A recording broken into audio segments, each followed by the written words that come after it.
Pierre. Bonjour. Nous sommes à Châlons en Champagne.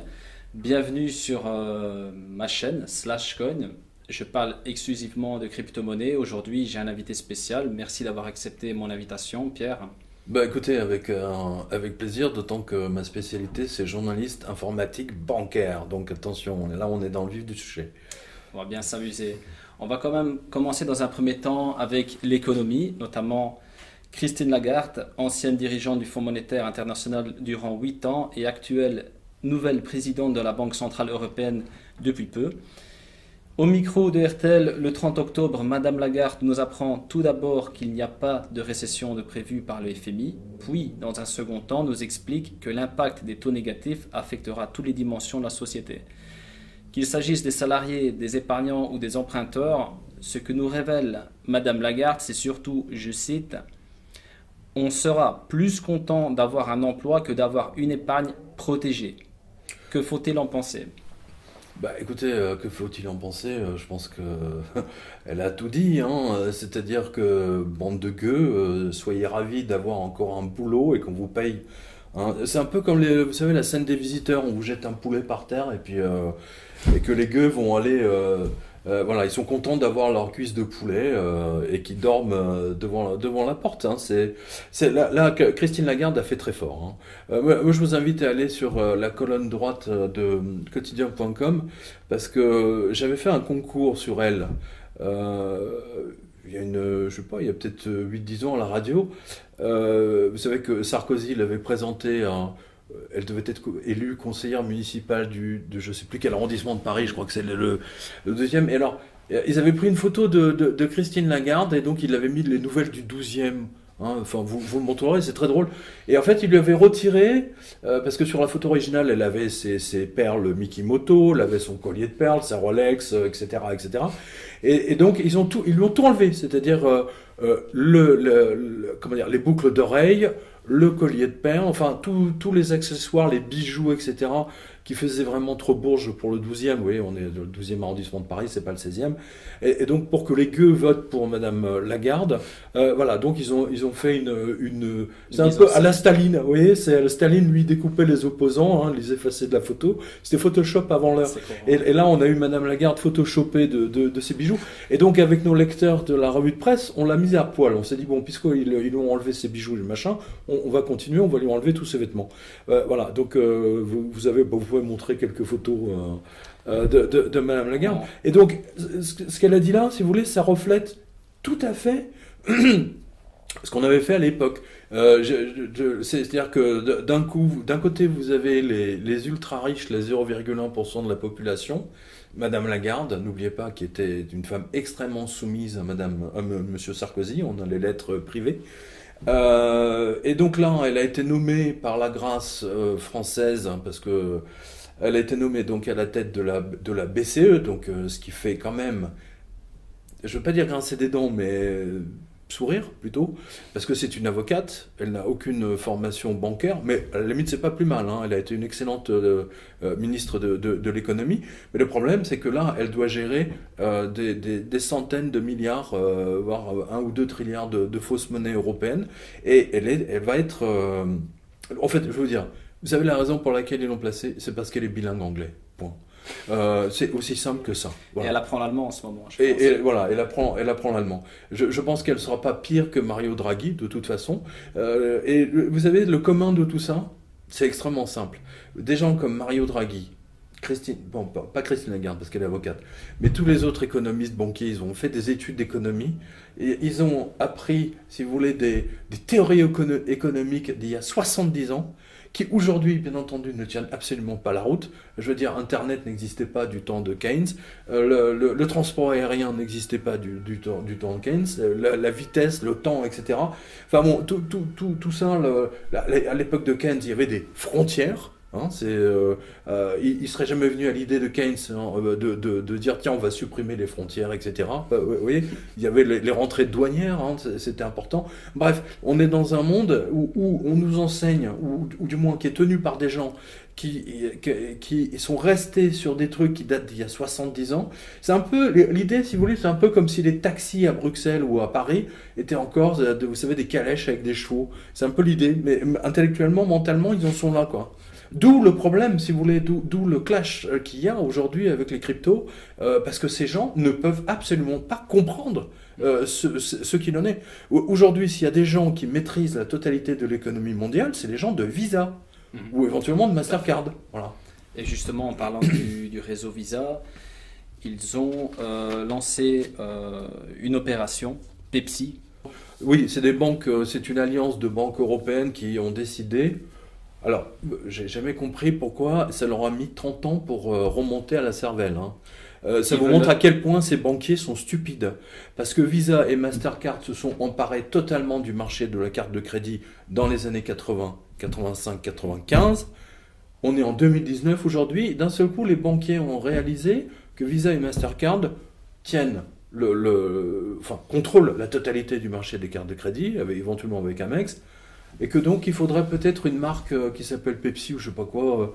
Les mecs, mais ils sont fous alliés, quoi. C'est trop tard, ils peuvent pas. C'est impossible de remonter en arrière. Et même s'ils font un truc Pepsi uniquement qui fonctionne en Europe, allez le faire fonctionner dans le reste du monde, au Japon, en Asie, dans tous les autres pays, ça marche pas. Visa, et Mastercard et Amex ont trop d'avance. Leur objectif et d'avoir des paiements de plus de 60% en Europe. Mais c'est pas tant ça, si vous voulez, c'est toute la partie informatique, c'est la partie logicielle. C'est la partie logicielle. N'oubliez pas, Visa est capable de monter à 65 000 transactions secondes. Alors, je veux dire, quand une banque, une alliance de banques sera capable de monter à 65 000 transactions par seconde, on en parlera, mais pour l'instant, c'est pas gagné, comme on dit. Est-ce que vous pensez, vous, que c'est une bonne initiative malgré tout ? Malgré tout, c'est une bonne initiative dans le sens où on dépend. Franchement, attendez, moi je voyais ça déjà. Pas que nous, je veux dire, quand je discutais avec le président des cartes bancaires, ils étaient déjà conscients du fait que Visa et Mastercard avaient trop de pouvoir, ce qui est extraordinaire. Vous savez, je vais vous donner une anecdote. Les Russes, ça date de 2012, je crois, en 2010 peut-être. Les Russes voulaient lancer l'équivalent de carte bleue, hein, on va dire carte russe.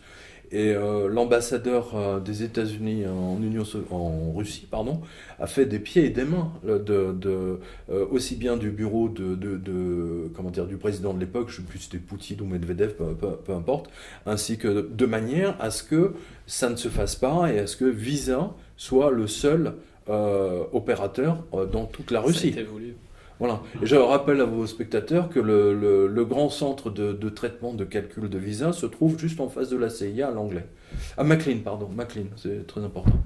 Donc voilà, vous verrez sur la colonne de droite sur quotidien.com, j'explique bien la chose. Donc cela reste une bonne initiative, mais assez ambitieux, on va dire, par rapport au réseau déjà existant et à l'implantation qui a. C'est beaucoup trop tard, c'est un peu comme si vous lanciez, vous dites, tiens, c'est comme si la Belgique disait tiens on va aller marcher sur la Lune. Bon, ce qui à la limite serait légitime puisque Hergé l'a fait avant tout le monde. Mais vous comprenez. Mais je veux dire ils ont ni les moyens ni le savoir-faire. C'est un savoir-faire que de gérer 165 devises en même temps. Et d'avoir une informatique distribuée. Je veux dire, Visa est le père naturel des crypto-monnaies, je vous le rappelle. On ne fait pas assez attention à Visa. Et croyez-moi que Visa est pour moi le est à la carte de crédit ce que IBM est au grand système, aux mainframes. Qu'est-ce que vous pensez des taux négatifs ? Est-ce que c'est normal qu'une personne qui emprunte est quelque part récompensée et une personne qui épargne est pénalisée? Comment est-ce que c'est possible qu'on laisse faire ça? Attendez, c'est pas qu'on le laisse faire. la Banque Centrale Européenne et les Américains ont fabriqué tellement de fausses monnaies, des trilliards, vous savez, j'en parle depuis des années de ça. La première fois que j'ai parlé des taux négatifs dans ma revue de presse, c'était à propos d'une banque suédoise, et ça datait, je pense, de 2012. Donc, plus vous fabriquez de fausses monnaies, et fondamentalement, soit vous arrivez à l'hyperinflation comme à Weimar, soit vous arrivez à quelque chose qu'on n'a jamais vu dans l'histoire humaine, c'est-à-dire les taux négatifs. Alors pourquoi on est arrivé aux taux négatifs? C'est très simple. Monsieur Bernanke, qui était le gouverneur de la Fed pendant la crise de 2007, 2008, 2009, je veux signaler qu'il avait fait son doctorat d'économie justement sur l'hyperinflation, Weimar, etc., et la crise de Wall Street de 1929, et qu'en conséquence de quoi, ils se sont dit que eux, ils ont bac plus 25, donc c'est des gens ultra intelligents, et que par définition, ils ne vont pas recréer l'hyperinflation. Donc ils ont fait ça de manière scientifique, c'est un peu comme les chimistes fous, tiens, on va mettre 5% d'acide phyolique, on va mettre 1% de parfum de lavande, et ainsi de suite. Voilà. Et en fait, ils ont obtenu exactement le contraire de l'hyperinflation, c'est-à-dire les taux négatifs, qui sont une destruction de l'épargne, exactement comme l'hyperinflation était une destruction de l'épargne, du pouvoir d'achat. C'est exactement la même chose, sauf que le taux négatif, si vous voulez, c'est beaucoup plus insidieux. Les gens ne le voient pas, enfin si maintenant ils commencent à le voir, ça c'est clair. Et surtout, ça n'a jamais eu lieu dans l'histoire humaine. Si, peut-être une fois en Suisse, mais bon, c'est une autre histoire, c'est une exception. Mais vous ne pouvez pas fabriquer de la fausse monnaie. Écoutez, j'ai écrit un livre là-dessus, ça s'appelle, j'en ai même écrit 2, même 3, tiens. John Law, hein, on a John Law, hein, c'est l'homme qui a inventé la banque centrale, le gouverneur de la banque centrale, le vol des épargnants, l'hyperinflation, la fausse monnaie, la ruine des épargnants. Hein, et le mec, il a fini par s'enfuir déguisé en femme à minuit pour aller à Venise. Voilà. Je rappelle, hein, c'est quand même pour l'histoire. Et vous avez vu que Mario Draghi, bon, il n'a pas quitté la Banque Centrale Européenne déguisé en femme, mais c'était pas loin, il l'a quitté parce que les autres banquiers allemands lui jetaient des tomates quand même, hein, je vous le rappelle. Non mais ça s'est passé il y a 15 jours, hein. Il y a 15 jours, 3 semaines. Les taux négatifs sont en train de détruire le monde et d'amener le monde au bord d'une guerre civile, d'une destruction totale. L'argent, je l'ai toujours dit, c'est la colle qui tient la société ensemble. C'est ce qui permet aux gens d'échanger. C'est ce qui permet aux rouages de tourner. Les interactions humaines, c'est des rouages, ni plus ni moins. Et à partir du moment où vous avez cette huile où la colle ne colle plus, et l'huile, vous n'avez plus rien qui tourne. Et aujourd'hui, on le voit. Enfin, moi, je le vois parce que depuis le mois d'août, j'ai vu l'explosion de la fréquentation de ma revue de presse. Les gens se sont rendus compte qu'ils ne pouvaient plus retirer leur argent de la banque d'un seul coup, d'un seul, et personne n'en parle. Aucun média n'en parle. C'est extraordinaire. Aucun média n'a osé parler, je parle de télévision, que ce soit belge, suisse ou française, que les gens vont à leur banque, demandent donnez-moi 3 000 euros, ou 10 000 euros, ou 30 000 euros de mon épargne. Non, monsieur, c'est pour l'épicer. Non, on a besoin d'une autorisation de votre maîtresse. Voilà. Mais c'est aberrant, et ça choque personne. Vous voyez, donc il y a une volonté, si vous voulez, du gouvernement de cacher la faillite des banques. Et les taux négatifs, c'est quoi? C'est une des preuves, c'est une des nombreuses preuves, si vous voulez, de la faillite totale du système bancaire aujourd'hui. D'ailleurs, le succès des crypto-monnaies ne s'explique que par la faillite de la totalité du système bancaire. Sachant que l'argent liquide est prêt à disparaître, un épargnant va être obligé d'avoir son argent sur son compte en banque. Donc, si on est en taux négatif, on n'a plus de choix, on n'a plus de liberté. Non.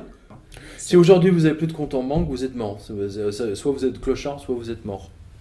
Et il y a beaucoup Ceci explique mon livre 777, hein, je vous le rappelle, hein, je l'ai écrit en 2008. Et plus que jamais aujourd'hui, il est d'actualité. Hein. Si vous n'êtes pas marqué par le nombre de la bête, hein, vous enlevez la bête, si vous n'êtes pas marqué par le nombre de votre compte bancaire ou de votre banque, hein, tout simplement, vous êtes mis à mort socialement. Voilà, c'est tout. Ceux qui n'ont pas de compte en banque, ce sont les clochards aujourd'hui. C'est terminé, il n'y a rien d'autre. Et justement, attendez, même les migrants qui arrivent, on leur donne des cartes de crédit. J'invente rien. On leur donne des cartes de crédit. Sinon, ça serait des clochards, donc ça serait plus des migrants. Il y a beaucoup de personnes débancarisées qui utilisent les crypto-monnaies, que ce soit en Afrique ou en Asie. Oui, non, enfin bon, attendez.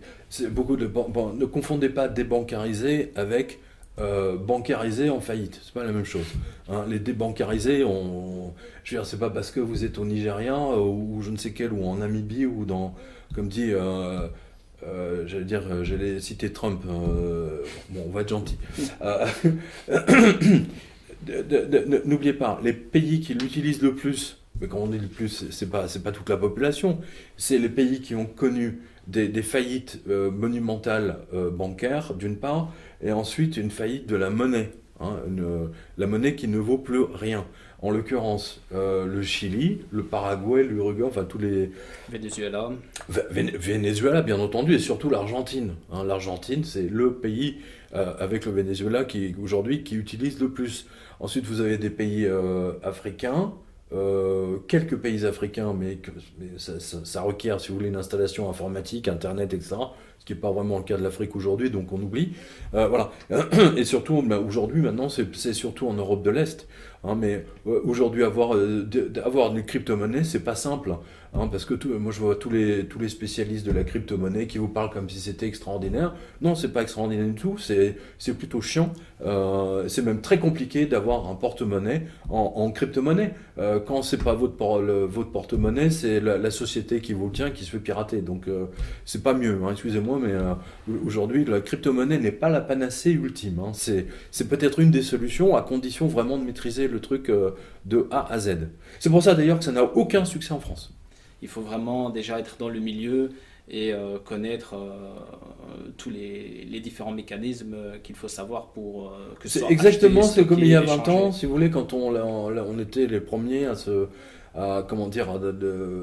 brancher avec les modems, on se branchait sur... ou il y a 30 ans même, sur CompuServe, etc. Mais le premier Internet, vous savez, avec les couches, les sous-couches, TCP/IP, machin, bidule, etc. Les SNTP, les POP3 pour les mails, je veux dire, il fallait vraiment être de la partie, c'était pas pour c'était pas pour la majorité des gens. À ce titre, si vous voulez, la crypto-monnaie, si ça s'impose globalement, ça va prendre encore 15 ans, à mon sens. Si vous laissez vos crypto-monnaies sur Binance, même si au niveau piratage, la sécurité est assez élevée, vous n'êtes pas en sécurité totalement. Oui, c'est ça. C'est-à-dire qu'il y a le risque de Mt. Gox, là, je ne sais plus comment... MTGOX. MTGOX, là, au Japon, à Tokyo, là. Puis, c'est pas le seul. Ils ont été entièrement piratés, peu importe les raisons, Il y en a eu etc. beaucoup d'autres après. On revient à l'essentiel. C'est-à-dire que si la crypto ou le lingot d'or, etc., n'est pas avec vous dans votre poche, c'est pas à vous, point, terminé. Voilà. C'est comme les banques aujourd'hui, votre argent est dans les banques, mais quand vous voulez le récupérer, c'est fini, il n'y a plus personne. Voilà. Donc c'est plus à vous. Voilà. Donc quel que soit où on se tourne, la crypto-monnaie n'offre strictement aucune garantie supplémentaire vis-à-vis, contrairement à ce que disent tous les aficionados, je ne suis pas du tout d'accord avec eux, n'offre pas du tout la même facilité. À la limite, un lingot d'or, une pièce d'or vous offre infiniment plus de liberté que la crypto-monnaie. En France, ils ont développé un outil qui s'appelle Ledger. C'est une petite clé USB qui Ledger. permet et là, ça reste assez simplifié. On va dire que monsieur, madame, tout le monde utilise justement la Ledger. Et le monsieur, madame, tout le monde ne peut pas... Enfin bon, ça c'est vraiment le truc, c'est que vous me disiez... vous êtes marrants les mecs, hein. Vous êtes hyper spécialisés, vous dites ouais, mais c'est monsieur, madame, tout le monde. Non. Même le Ledger, attendez, vous avez vu le mode d'emploi du Ledger? Attends, c'est marrant. Bon, passons. Ça reste on va dire que le Ledger rapport, reste le truc le plus sûr simple par rapport à ce qu'on a vécu, à crypto-monnaie, si vous voulez avoir regardé vos... Je vous signale que comment il s'appelle là, Natacha Sakamoto là. Satoshi Nakamoto, voilà. Il y a un type qui a expliqué, il a dit que c'était lui, etc., qu'il a perdu en fait la totalité de son porte-monnaie. Et je veux bien le croire. Parce que le nombre de mecs qui se sont lancés dans les crypto-monnaies et qui ont tout perdu, simplement parce qu'ils n'ont pas fait le backup ou ceci ou cela, parce que leur disque dur a sauté. Je pense que la moitié des bitcoins aujourd'hui qui ont été minés, que la moitié peut-être est perdue. C'est pour ça que j'ai toujours dit les crypto-monnaies, c'est Las Vegas, c'est la table de roulette. Vous avez 36 crypto-monnaies, puis vous mettez au pif, là, et puis vous attendez que ça monte, ça descend, enfin bon, voilà, ou c'est jackpot ou pas. Pour le trading, oui, mais maintenant, c'est vrai que ça peut paraître complexe quand on regarde cela de loin, mais quand on est dedans depuis même ne fût-ce quelques mois pour les débutants, c'est tout simple de stocker des cryptoactifs, que ce soit les acheter, les échanger. D'accord, mais croyez-moi, les acheter quand vous avez un système qui vous demande de poser devant votre caméra avec votre passeport et tout, mais c'est du viol, quoi, littéralement. C'est du grand n'importe quoi. Je veux dire, n'importe qui peut utiliser vos passeports. Enfin, il y a quelque chose qui pue dans l'environnement des crypto-monnaies, il faut le dire. Voilà. Il y a un vrai problème. Je ne dis pas que la crypto-monnaie est mauvaise, c'est pas ça. Je dis qu'il y a aujourd'hui un problème et que personne n'a strictement réglé. Tout le monde essaie d'introduire sa propre... Mais si quelqu'un arrivait avec un système qui permettrait à tout le monde d'en posséder sur une clé USB sans prise de tête, croyez-moi que ce serait un grand pas en avant. C'est le cas, que ce soit via Ledger ou d'autres outils, on sait vraiment stocker, que ce soit du Bitcoin, de l'Ethereum, XRP, peu importe, assez aisément sur un dispositif physique. Vous avez un exemple derrière vous. Ça s'appelle PayPal, d'accord? PayPal, ils ont bien commencé un jour. PayPal, au début d'Internet, c'était pas du tout évident pour eux. Je vous rappelle. C'est pas du tout évident, personne ne savait ce qu'était PayPal, ni le principe de fonctionnement, et ainsi de suite. Mais ils ont réussi, si vous voulez, à instaurer une confiance, et les achats, et aujourd'hui, enfin, PayPal, vous avez quasiment zéro problème. Enfin, il y a toujours, on va dire un petit pourcent, mais il n'y a pas de problème sur PayPal. Les gens, il y a des milliards de gens qui utilisent aujourd'hui PayPal. Il y a quand même beaucoup de litiges, il y a quand même beaucoup de sécurité pour le consommateur, mais en même temps, ça attendez, excusez-moi, il y a moins de litiges sur PayPal que sur toutes les crypto-monnaies. Mon compte a été bloqué parce que j'avais reçu un paiement X et je devais expliquer d'où venait ce paiement, je devais débloquer des limites, etc. Je ne pouvais plus toucher à mon argent non plus, donc PayPal... Mais attendez, aujourd'hui, vous allez recevoir un virement sur votre compte bancaire, vous aurez exactement le même problème. Vous ne pouvez pas mettre... PayPal est obligé moi, je ne suis pas actionnaire PayPal, mais PayPal, c'est comme une banque, ils sont obligés de vous demander l'origine des fonds. Vous savez pertinemment, si vous voulez, que tous ces trucs sont gérés par des systèmes d'intelligence artificielle et que si vous avez d'un seul coup plein d'entrées, eh bien le truc est bloqué parce qu'il y a eu tellement d'abus auparavant. Mais je vous assure, PayPal est beaucoup plus simple aujourd'hui. Je ne compare pas PayPal aux crypto, on est bien d'accord. Pour les moyens de paiement, d'accord. Mais PayPal a commencé un jour. Et aujourd'hui, je veux dire pas, c'est un monopole, mais ils sont quand même au même titre que Visa, Mastercard, Amex, etc. C'est quand même pas rien. Vous comprenez? Dans le système PayPal, oui, d'accord, c'est simple. On veut faire un achat sur Internet, 2 clics, c'est payé. Par contre, on n'a pas cette liberté comme on l'a avec le Bitcoin ou d'autres crypto-monnaies. Si maintenant je veux vous envoyer des fonds, peu importe le montant, je le fais, je demande la permission à personne. Et ça, avec PayPal ou les monnaies fiduciaires, enfin PayPal utilise les monnaies fiduciaires, mais on a toujours des freins, on a toujours des limites. Et c'est pour ça que beaucoup de personnes ont adhéré à la technologie blockchain, c'est-à-dire le Bitcoin et toutes les autres crypto-monnaies qui suivent le Bitcoin. C'est qu'on a cette liberté, on fait ce qu'on veut, il n'y a pas d'organisme central, c'est complètement décentralisé. D'accord. Attendez, je vais prendre un contre-exemple, parce que ça, en général, vous l'abordez jamais. Vous avez fait fortune avec le Bitcoin ou l'Ethereum, j'en sais rien, et vous décidez de vendre 10 millions d'euros de Bitcoin, et vous n'allez pas payer votre hôtel 5 étoiles aux Caraïbes ou à Hawaï ou aux Seychelles avec des Bitcoins, ça je peux vous le dire. Donc vous êtes obligé, vous allez recevoir un virement sur votre compte bancaire et votre banque va vous poser des questions. Et voilà. Et vous vous retrouvez exactement dans la même situation. J'ai tort ou... Pour l'instant, si on Hein, fait des votre plus-values, hôtel aux oui, Seychelles, vous n'allez pas le payer. Hein. il y a de plus en plus. Votre yacht, avec, si vous voulez faire un tour en mer, vous n'allez pas le payer avec des bitcoins. Hein, ça, je vous le dis. Hein, ni en Ethereum, ni en Ripple, ni en... On ne sait pas payer en Bitcoin partout. Maintenant, il y a des cartes. Il y a certains projets qui proposent des cartes via le réseau Visa pour payer partout en Bitcoin. C'est automatiquement converti en euros. Je vous signale que les autorisations bancaires ont été retirées. Il y avait déjà trois cartes bancaires qui faisaient ça. Sur les trois, les deux autorisations bancaires ont été retirées.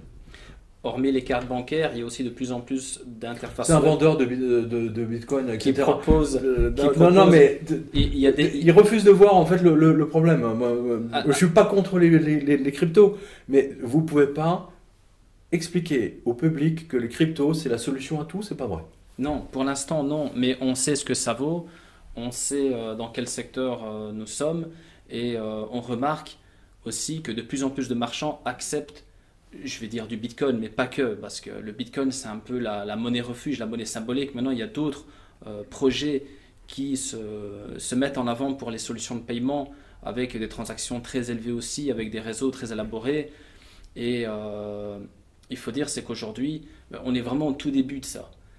Il y a vraiment une analyse fondamentale à faire, très approfondie, pour comprendre que ça fait partie quelque part du cheminement d'Internet et qu'on est qu'au balbutiement pour l'instant. Il y a beaucoup de spéculateurs qui monopolisent le marché, c'est pour ça que le marché est très volatile, et du coup on voit que ça, on voit que le prix, mais on ne pense pas qu'est-ce qu'il y a derrière le prix. Derrière le prix, il y a beaucoup de solutions. Écoutez, il y a deux choses.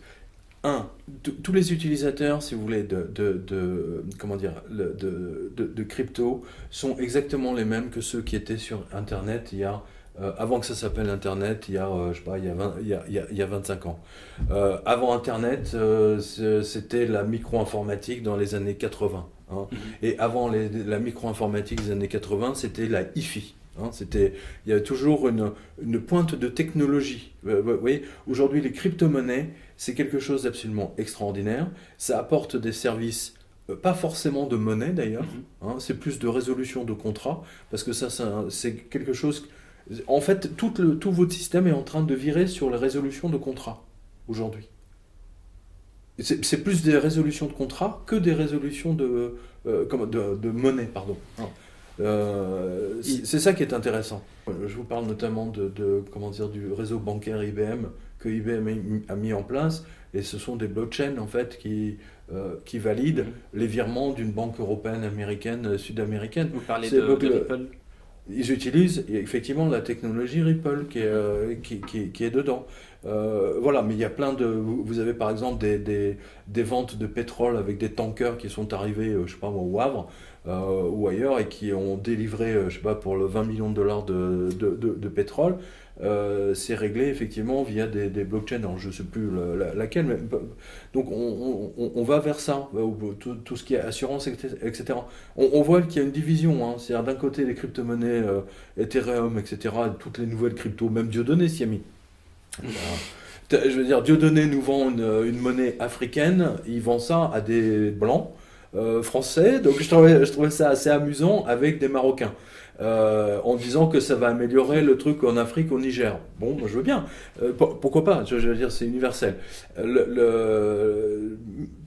Donc si cette introduction-là fonctionne, toutes les autres pourront fonctionner aussi de la même façon. J'ai rien contre de toute façon, c'est un truc ouvert, c'est de l'Ethereum. Donc, mais aujourd'hui, il n'y a qu'une seule monnaie véritablement qui est acceptée par tout le monde, c'est le Bitcoin. Point. Hein, c'est le visa de la crypto-monnaie. C'est la monnaie symbolique, c'est à partir de là que voilà, la blockchain a hébergé le Bitcoin dans un premier temps. Ensuite, il y a quand même Ethereum, c'est un gros réseau.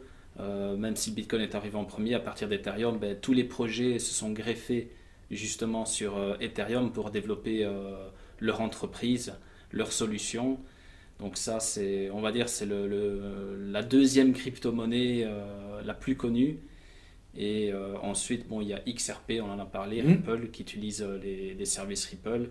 Et puis, il y a tous les autres. Hein. Je pense qu'à l'heure actuelle, on est à 2600, 2700 crypto-monnaies, sachant que... Ah, mais il y aura un nettoyage, c'est déjà fait.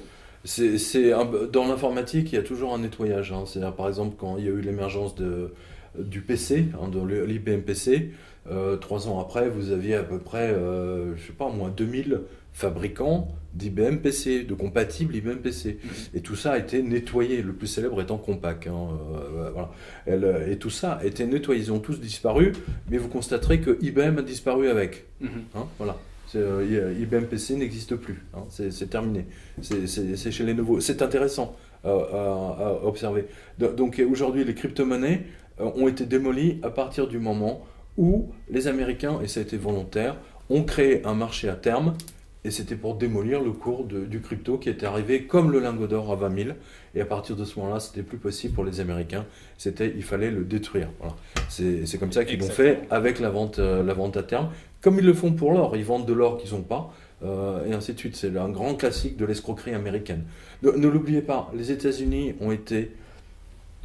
Les Anglais ont vidé leur prison. Les Américains ont vidé leur prison et ils ont tout envoyé aux États-Unis. Ceci vous explique le côté Wall Street, cowboy, etc. Satoshi Nakamoto, vous avez une idée sur son identité? Non, mais j'ai lu le site. Non, mais j'ai lu le site d'un monsieur qui est pakistanais, qui vit à Londres, qui explique que c'est lui qui a inventé tout ça, etc. Bon, je pas, enfin, il donne un certain nombre de... Je crois que c'est l'adresse web, c'est... Je l'appelle Natacha, moi. Il explique comment il a créé, il donne toutes les raisons X, Y, Z. Bon, de toute façon, peu importe qu'il ait créé ou pas, maintenant, ça lui a échappé. Et surtout, il a tout perdu. Il y en a eu beaucoup qui ont prétendu être Satoshi Nakamoto. Non, mais là, lui, il est quand même... Celui-ci donne comment dire, des arguments et surtout des preuves. Parce que le mec est à fond dans la numérologie, etc. Bon, pourquoi pas. Mais peu importe qui l'a inventé, ça n'a aucune espèce d'importance. Ce qui est important, c'est que la technologie est prise. C'est ça qui est important. Il y en a beaucoup qui se sont intéressés à la blockchain pour justement ce côté liberté. Voilà, je suis ma propre banque, j'ai mon portefeuille, j'ai envie d'envoyer autant de bitcoin, je peux le faire, je dois passer par personne. Il y en a beaucoup qui sont rentrés, on a parlé du bitcoin à 20 000 $ en décembre 2017, ils sont rentrés parce que voilà, un bitcoin valait moins d'$1, ça vaut 20 000 $, j'ai envie d'en acheter, j'ai envie de devenir riche. Et tout le monde s'est fait lessiver parce que le bitcoin est passé de 20 000 $ à 3 200 $ en l'espace d'une année. Et donc à l'heure actuelle, même si il y a énormément de spéculateurs qui veulent faire de plus-value, il y a quand même une bonne partie qui sont là justement pour ces solutions. Le président chinois qui a annoncé qu'il voulait être au premier rang de la technologie blockchain, et d'ailleurs la banque centrale chinoise est déjà sur le coup, avec comme projet leur propre actif numérique. La Turque aussi, Erdogan a fait une déclaration il y a 2 jours, hein, je vous le signale. Donc avec l'équivalent du centre scientifique turc ou bancaire, je ne sais plus. Donc tout le monde, chaque nation veut avoir sa propre blockchain, ce qui techniquement est l'antithèse en fait de l'idée de la blockchain à la base, enfin du bitcoin du moins. Mais bon, pourquoi pas. Mais en tout cas, ça prouve que c'est quelque chose... on a vu même la Banque Centrale Européenne qui envisage l'idée de lancer un euro, etc. Bon, on ne sait pas trop où ça va, mais tout ce que je vois pour ma part, c'est que ça va à l'encontre de l'esprit même du Bitcoin tel qu'il a été conçu par Natacha. Bien sûr, on parle du Bitcoin. Le Bitcoin, quelque part, c'est les mineurs aussi qui monopolisent le réseau du Bitcoin, et on le sait, même si ça va changer au fur et à mesure d'après les dernières news, c'est la Chine. On a donc 3/4 du réseau qui est miné en Chine, et du coup, quelque part, on n'est pas dans l'idée décentralisée que Satoshi Nakamoto avait implémentée au début de l'idée du Bitcoin. Oui. Là, maintenant, on a vraiment tout un côté, voilà, parce que ces personnes-là ne minent pas pour faire partie du réseau, c'est pour faire de l'argent, pour faire du Bitcoin et avoir une plus-value aussi. Et, mais attendez, peu importe, je veux dire, aujourd'hui, si vous voulez, que vous le vouliez ou non, le Bitcoin, c'est un grand point d'interrogation, c'est un pari sur le futur, et c'est tout. Voilà. C'est pas comme l'IBM PC quand il est sorti. L'IBM PC, il était virtuellement pardon, virtuellement. C'était pas un truc virtuel, il était sur votre bureau, vous aviez un clavier, etc. Quand Internet et les premiers modems sont arrivés, je veux dire, vous pouvez le connecter. Que vous le vouliez ou non, le Bitcoin reste virtuel. Virtuel. N'oubliez pas, aujourd'hui, votre carte Visa, c'est une partie virtuelle, parce que Visa, c'est quand même le grand Bitcoin, hein, même si personne... C'est une couche aussi. Hein, voilà. Mais c'est connecté directement à votre compte bancaire.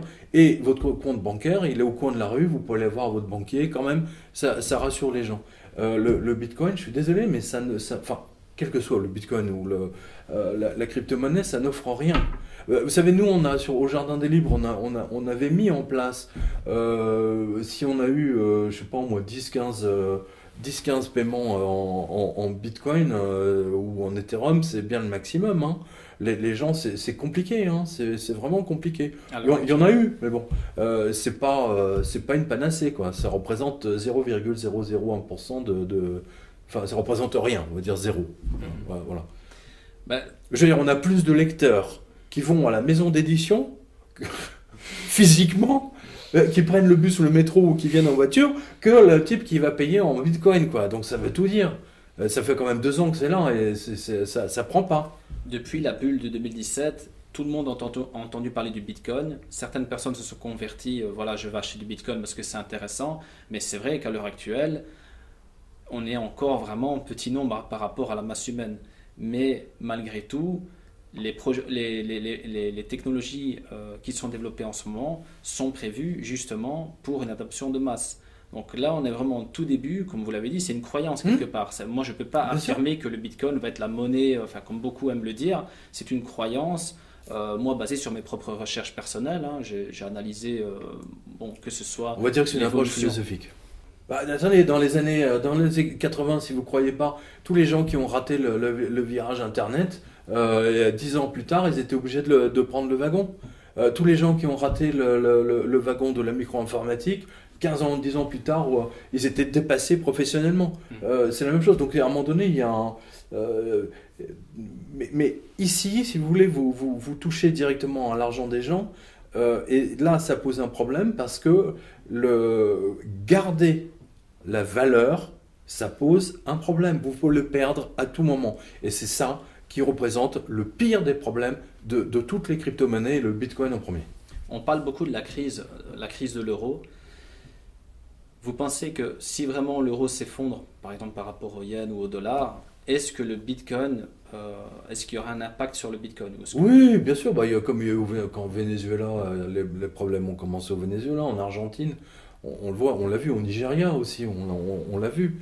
Vous savez, j'ai fait quand même quelques articles, hein, c'est pas mon cœur de métier, mais j'ai fait plusieurs articles sur le crypto, notamment les pays où ils sont les plus recherchés, c'est les pays où il y a une crise. L'euro est en train de tuer toute l'Europe, ça c'est sûr. Aujourd'hui ou hier, je ne sais plus, c'est le ministre des Finances allemand qui a décidé que finalement il faudrait que toutes les banques européennes garantissent les pertes de la Deutsche Bank. Parce que je trouve ça absolument génial. Il manque pas de culot, hein, entre nous soit dit. Donc effectivement, ça peut booster, on va dire, le Bitcoin, mais je ne crois pas du tout, si vous voulez, à cette apogée de ce que les apôtres de la crypto veulent nous vendre. Regardez tous ceux qui ont commencé au début du Bitcoin. Au bout de 5 ans, les mecs, ils ont abandonné, ils ont lâché le truc. Là, mais c'était des 30 ou 40% des gens, attendez, les mecs, ils ont jeté leurs ordinateurs et puis un jour, ils se sont réveillés. Ils ont vu que le truc qu'ils avaient fait, ça valait 20 millions de... Il y en a des millions, c'est ce que je vous disais tout à l'heure. La moitié des bitcoins, des crypto-monnaies sont à la poubelle. Aujourd'hui. Oui, il y en a beaucoup oui. qu'on ne pourra plus jamais retrouver et c'est ce qui fait sa rareté contrairement à la planche à billets qui font tourner à tour de bras. On est d'accord, mais bon, c'est la même chose que l'or. On va dire que c'est un or digital. Voilà. C'est un or d'une autre dimension. Je vous dis, mais je ne suis pas du tout contre les crypto-monnaies. Je veux dire, en tant que techno-journaliste, c'est pas mon... Au contraire. Mais dès que vous touchez, si vous voulez, en plus aujourd'hui on est en pleine crise, les banques sont en faillite. Plus personne ne sait où on va. Ils fabriquent des trilliards de fausses monnaies. Le système bancaire est mort, le système monétaire est mort. Tout le monde s'attend, si vous voulez, à une explosion globale, à un arrêt soudain de tous les distributeurs. Et croyez-moi, c'est pas parce qu'il y a un mec sur 1 million qui a un porte-monnaie de Bitcoin, et je sais même pas comment il va faire pour payer les autres. Oui, oui, enfin, ça tient pas, quoi. C'est juste ça me rappelle les diamants. Vous voyez, à un moment donné, les gens ils étaient persuadés qu'en ayant des diamants, ils vont payer. C'est un peu ça. L'idée du Bitcoin, c'est un peu ça. C'est quand même plus intelligent que le diamant, ça je vous l'accorde. D'autant que De Beers a annoncé qu'il y a une telle crise aujourd'hui qu'ils ont baissé le prix du diamant de 7%. Ça c'était la semaine dernière. Donc, vous voyez.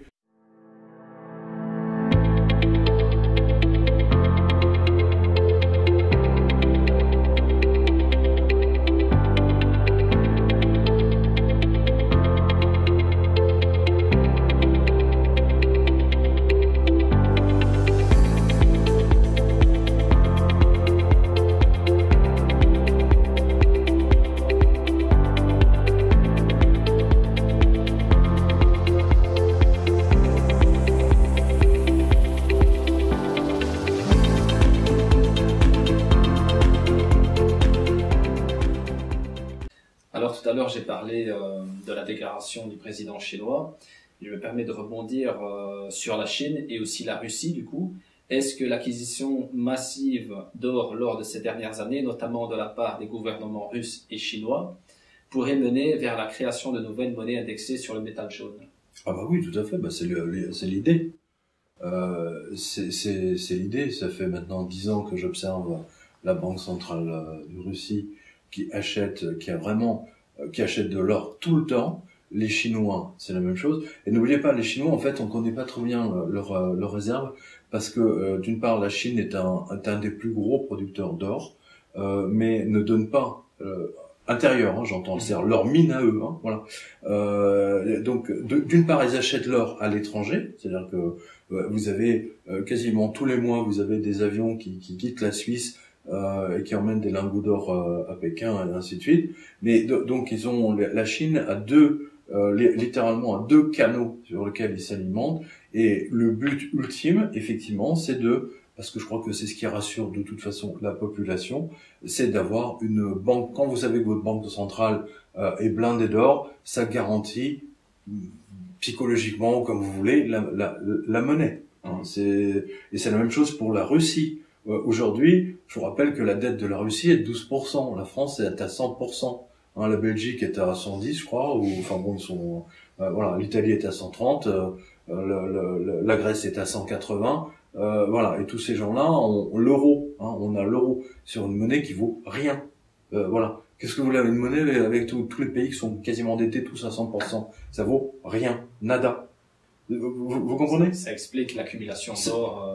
Alors, vous rajoutez là-dessus toute la fausse monnaie, là vous avez un cocktail explosif à la nitroglycérine, quoi. Ça va être un festival, un feu d'artifice, hein, je vous le dis. Hein, et donc, et comme en plus ils truandent les cours de l'or. Hein, oui, j'ai écrit un livre là-dessus, hein, n'oubliez pas, Black Masters. Hein, et d'ailleurs, on l'a vu, puisque la FBI, il y a 5 de ces traders hein, qui ont reconnu que pendant toutes ces années, ils ont truandé le cours, et que même l'un d'eux était nommé au LBMA, qui fixe le cours de l'or à Londres. C'est énorme. Hein, c'est comme si le patron de la Banque de France fabriquait de la fausse monnaie chez lui, quoi. Non, mais c'est l'idée, hein, avec un truc industriel. Voilà, vous voyez le niveau de l'escroquerie mondialisée au niveau monétaire. Donc évidemment, l'or, c'est la seule porte de sortie. Le Bitcoin, les crypto-monnaies, c'est à côté, c'est une tétine pour bébé, quoi. C'est le doudou pour rassurer, hein. C'est tout, hein. Je vous assure. C'est pas par hasard que les Russes et les Chinois savent pertinemment que la dette américaine est irremboursable. Voilà. Je vous donne 2 chiffres, hein, vous le retrouvez sur la colonne droite. Les Américains sont endettés à chaque habitant, alors je sais plus, je vous donne de tête, hein, $250 000 aujourd'hui, je pense. Ça a augmenté. $250 000 par habitant, c'est-à-dire du bébé jusqu'au vieillard dans son EHPAD. C'est abusé. C'est irremboursable. Voilà. Pour vous donner une idée, en France, je crois que c'est 34 000 ou 35 000 par tête d'habitant. Donc c'est 34 000 dollars versus 250 000 dollars. C'est irremboursable, totalement irremboursable. Donc les responsables chinois savent pertinemment que les Américains, à un moment donné, vont se taper de la tête dans le mur, et les Russes aussi. Et c'est pour ça, si vous voulez, ça fait maintenant 10 ans qu'ils ont pris le devant et qu'ils accumulent de l'or. Ils ont raison. Et pendant ce temps-là, il y a des pays qui vendent leur or. Écoutez, s'ils sont assez stupides pour vendre l'or, bah tant pis, c'est le cas de la France, hein, notamment, hein, et même des Anglais. Hein. C'est ça. Alors.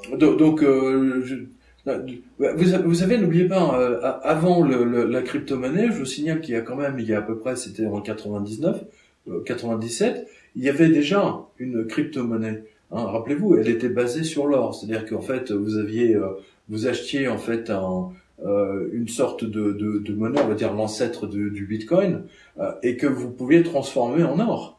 Et ça a très bien fonctionné pendant. Alors, je sais plus, je me souviens plus. Fait une recherche pour mettre le nom de cette société. Et le FBI, enfin c'est pas le FBI d'abord, c'est la Fed qui lui est tombée dessus. Ils ont mis le mec en tôle évidemment, et ils ont récupéré tout l'or, hein, parce que ça permettait aux gens, si vous voulez, en fait d'avoir de l'or aux Américains. Oui. Voilà, vous mettiez, je sais pas, vous mettiez 500 000 dollars dessus aux États-Unis, vous alliez en Suisse et vous récupérez les lingots d'or. Oui. C'était superbement bien fait, quoi. Voilà, c'était l'idée. Et c'est quelque chose qui était déjà là. Et pareil, en 1980, là pour le coup c'était en 1995, les premières crypto-mails, hein, c'était les PGP, hein, on appelait ça les clés PGP ou 2 PGP, hein, ont été interdits. Ça a été, je me souviens parce que je l'utilisais. Et au bout de, je sais pas, 6 mois, 1 an, d'un seul, la NSA s'est réveillée et a interdit l'utilisation des clés PGP sur l'ensemble du système mail aux États-Unis. Non, mais c'était absolument énorme. Hein, donc ils ont redescendu. Et je me souviens plus. À l'époque, je me souviens que même un certain nombre de clés étaient considérées comme défense nationale, c'est-à-dire qu'elles ne pouvaient pas quitter les États-Unis. Hein, c'était la crypto sur 256 000 ou je sais plus combien, enfin bon bref, tout ça a évolué bien sûr, mais à l'époque c'était ils avaient carrément classé ça comme défense nationale, quoi. C'était fou. Si vous pensez des crypto-monnaies qui sont indexées sur l'or, il y en a plusieurs. Non, mais c'est des conneries ça. Je veux dire, c'est comme si on prenait le prix de la Ferrari indexé à l'or ou à l'Ethereum, c'est grotesque. Après vous pouvez faire toutes les combinaisons possibles, quoi. Je veux dire, ça a pas de sens, quoi. Bon, pourquoi pas, hein, vous avez toujours des fous dans la nature, donc il y a toujours des gens qui veulent prendre des risques, hein, c'est très clair. Mais déjà l'or vous fait chier pour en acheter, les cryptos n'en parlons pas, alors vous mélangez les deux, là vous avez toutes les chances de voler dans les airs. Mais c'est vrai. J'ai envie de rebondir encore une fois sur la planche à billets. Oui. Est-ce qu'il y a, parce que c'est une drogue, hein, on le sait très bien, c'est une drogue. Ah on le voit, il peut plus s'arrêter, c'est fini. Est-ce qu'il y a un remède, un médicament, je sais pas, un vaccin pour ça, pour supprimer Non, c'est fini là. Maintenant, c'est jusqu'à la mort, quoi. Les mecs, ils ont plus de frein, ils ont l'accélérateur à fond et c'est fini. C'est le crash. C'est le crash assuré. C'est impossible. C'est impossible. Je veux dire, Draghi, avant de partir, il a mis 20 milliards tous les mois rien que pour la Banque Centrale Européenne. La Fed vous balance 60 milliards. Ou 80, je sais plus. Et je vous parle pas des fausses planches à billets de la Fed, comme on l'a vu avec tous les repos tous les matins, quand les banques n'ont plus d'argent. C'est absolument énorme.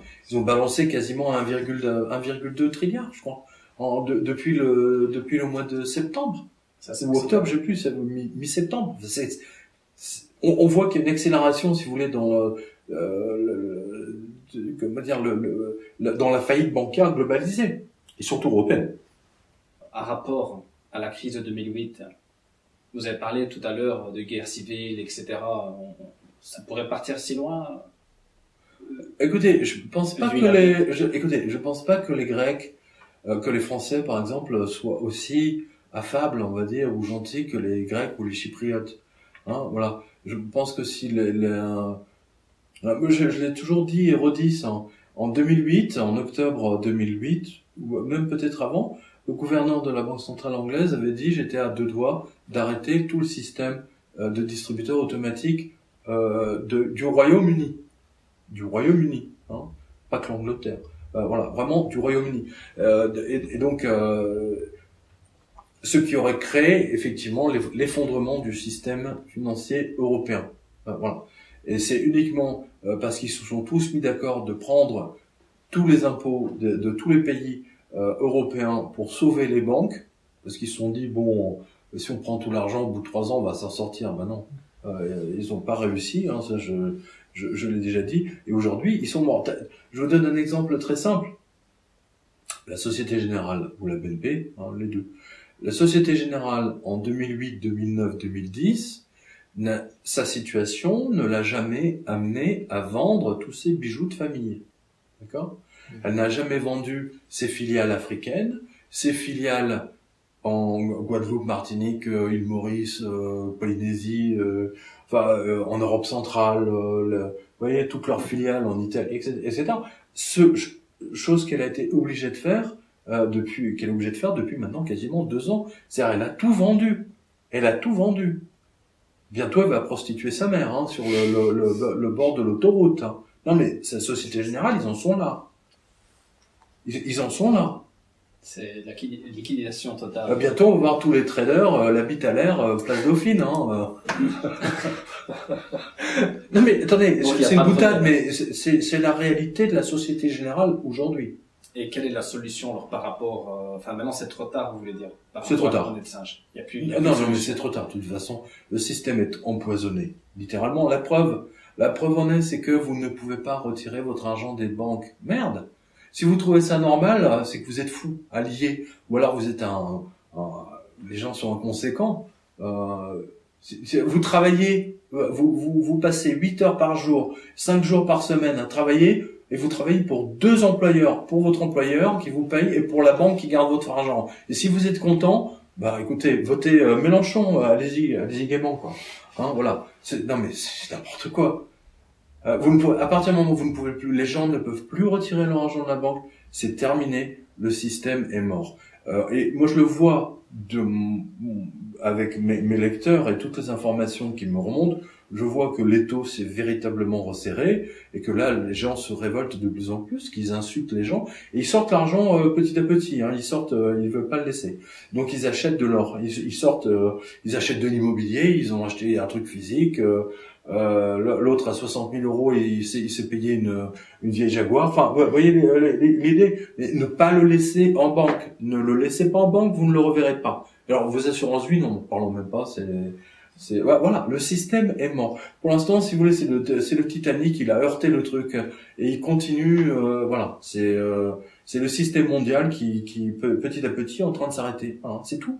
Vous savez, moi un jour comme ça, j'ai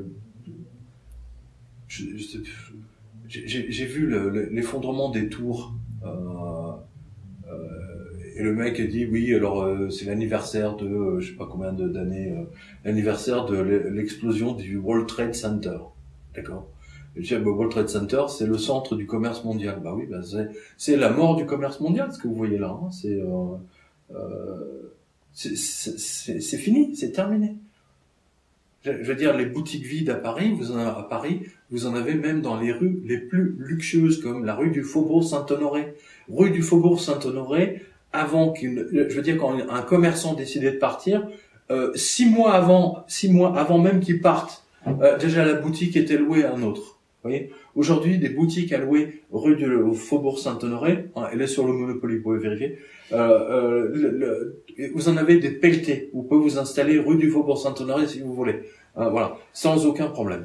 Et je vous parle même pas de la province. Hein. C'est une hécatombe. Et ça ne fait qu'augmenter progressivement. Et n'oubliez pas, tout ça se voit dans la liste des licenciements. Toutes les usines qui ferment les unes après les autres. Attendez, j'invente rien. Et pas qu'en France, en Allemagne, en Belgique. Je veux dire, vous, en Belgique, mais vous êtes morts, quoi. Vous êtes des zombies par rapport à nous. Vous êtes des zombies en avance sur nous, c'est tout. On a poussé le domino. Tout est en train de couler. Oui, non, mais vous êtes morts. Et c'est ce qui est fou, c'est que vous avez quand même le gouvernement européen qui est au cœur de la ville, quoi. Et la Belgique est en train de couler, et ces crétins, dans leur truc Union européenne, ils le voient même pas, alors qu'ils sont à Bruxelles. Bah, c'est hallucinant.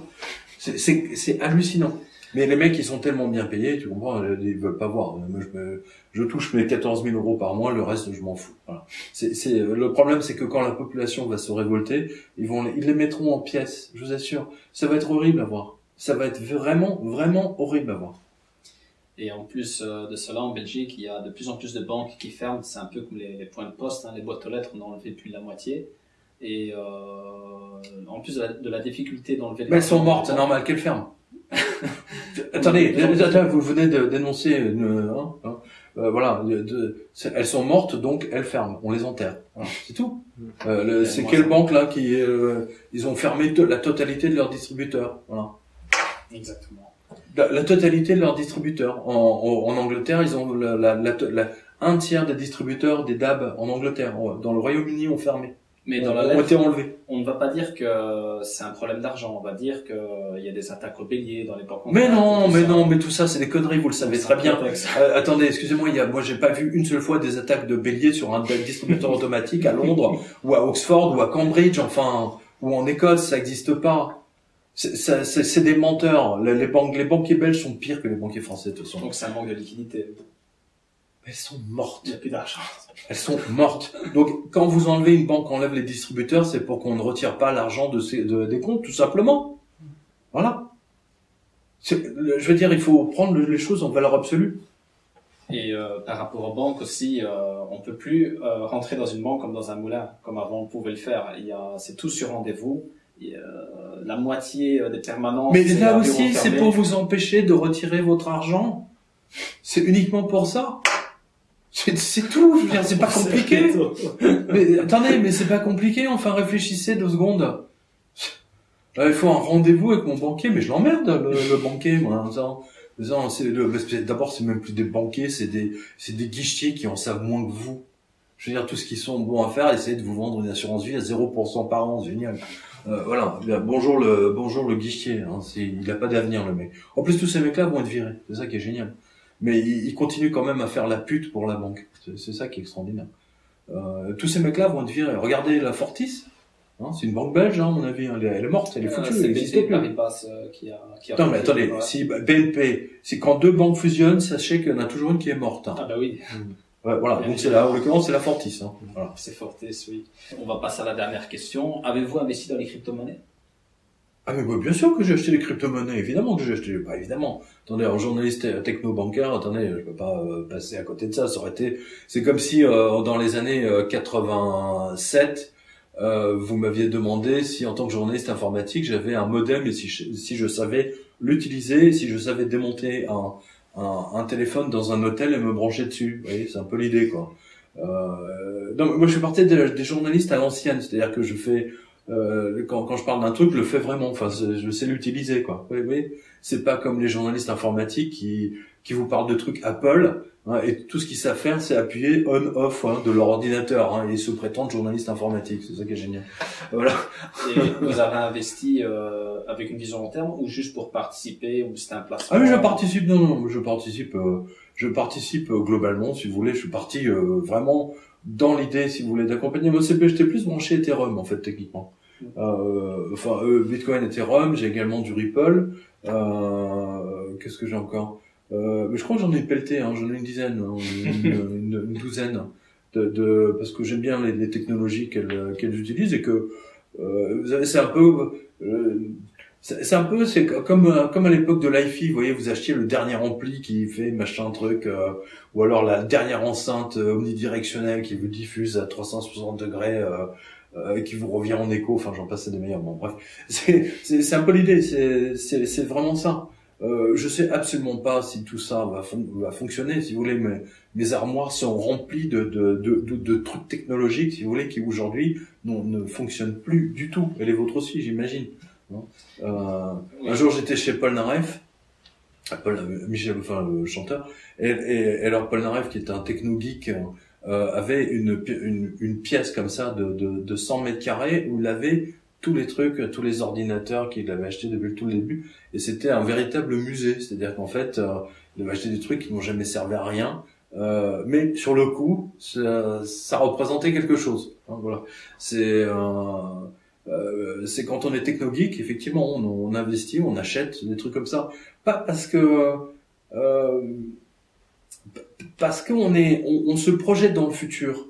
Les gens qui ne se projettent pas dans le futur, et ça c'est important, ne font aucun de ce genre de trucs, évidemment. Ils peuvent pas se projeter dans le futur. C'est terrible pour eux. Les Grecs ne peuvent pas se projeter dans le futur à cause de leur crise. C'est une des raisons pour lesquelles le Bitcoin et les crypto-monnaies n'ont aucun succès en Grèce. Zéro, nada. Pourtant, franchement, on aurait pu penser que Chypre deviendrait la grande plateforme, comme Malte est devenue la plateforme de toutes les sociétés de Paris, informatique, etc. Et Chypre avait cette place à prendre, et là, ils ne l'ont pas du tout pris. C'est très curieux. Il y a l'incapacité, si vous voulez, de se projeter dans le futur, fait que vous n'investissez pas dans la technologie, c'est tout. Ceux qui se projettent dans le futur, vraiment sont ceux qui effectivement sont les premiers consommateurs de technologie. Ils savent pas si ça va leur servir, mais au moins ils essayent. Et c'est ce qui fait la différence dans leur vie, hein, techniquement. C'est ce que vous avez fait. Vous avez investi dans Ethereum, voilà, pour participer. Vous n'avez pas de cible. Non, j'ai aucune cible. J'ai jamais dit, tiens, je vais faire multiplier par 5, 10. J'ai jamais fonctionné comme ça. C'est plus déjà pour voir comment on achète. Hein, déjà parce que en tant que journaliste, si on pouvait pas expliquer à tous les gens qui vous posent des questions comment on fait pour acheter, est-ce que c'est simple, machin, comment on fait, ça pose un problème si vous-même vous l'avez pas fait. Tout à fait. Hein, et c'est pour ça que je vous dis, si vous attendez un paiement Bitcoin immédiat, vous asseyez dessus. Hein, ça prend 2 heures et parfois 6 heures. Il y a des actifs, on a parlé d'XRP avec des applications pour payer instantanément avec des smartphones. Enfin, il n'y a pas que XRP, il y a aussi XLM. Non, mais moi je parle de parce que XRM, c'est vous parlez de ça, mais je vous rappelle que c'est réservé à 0,001% de la population. Donc voilà.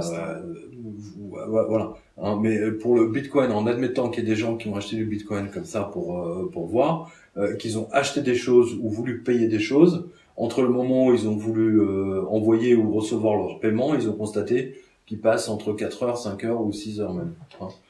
Donc ça aussi, c'est un vrai problème. C'est là où je vous dis, Visa a une avance colossale dessus. C'est eux qui tiennent le